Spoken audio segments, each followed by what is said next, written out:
नमस्कार. बालधर्म शिक्षण या आमच्या YouTube चॅनलवर तुमचं मनापासून स्वागत आहे. आज आपण श्रीकृष्णाची गोष्ट थोडक्यात ऐकणार आहोत.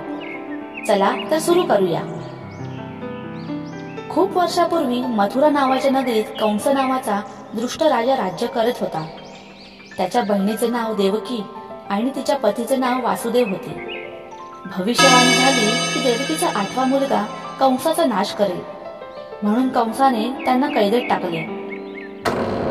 जेव्हा देवकीच्या पोटी 8वा मुलगा जन्माला आला तेव्हा तो दिव्य तेजाने चमकत होता.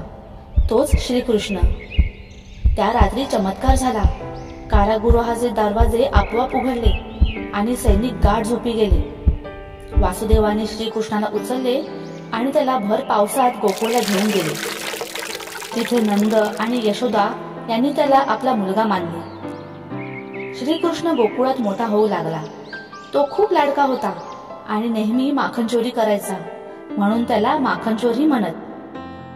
त्याने अनेक राक्षसांचा नाश केला आणि आपल्या मित्रांसोबत खूप मजा केली. एकदा यमुना नदीत एक मोठा नाग आला होता.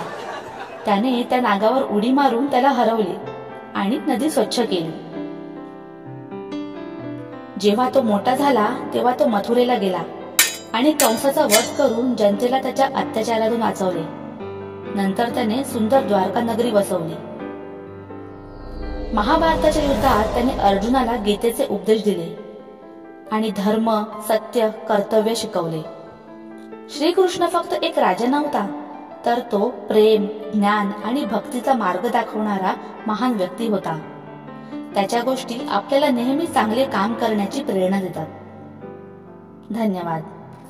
हिंदू धर्मावर आधारित अशा छान छान गोष्टी थोडक्यात ऐकून त्यातून चांगली शिकवण घेण्यासाठी धर्म शिक्षण चॅनल नक्की सबस्क्राईब करा आणि आपल्या मित्र मैत्रिणींना नक्की शेअर करा.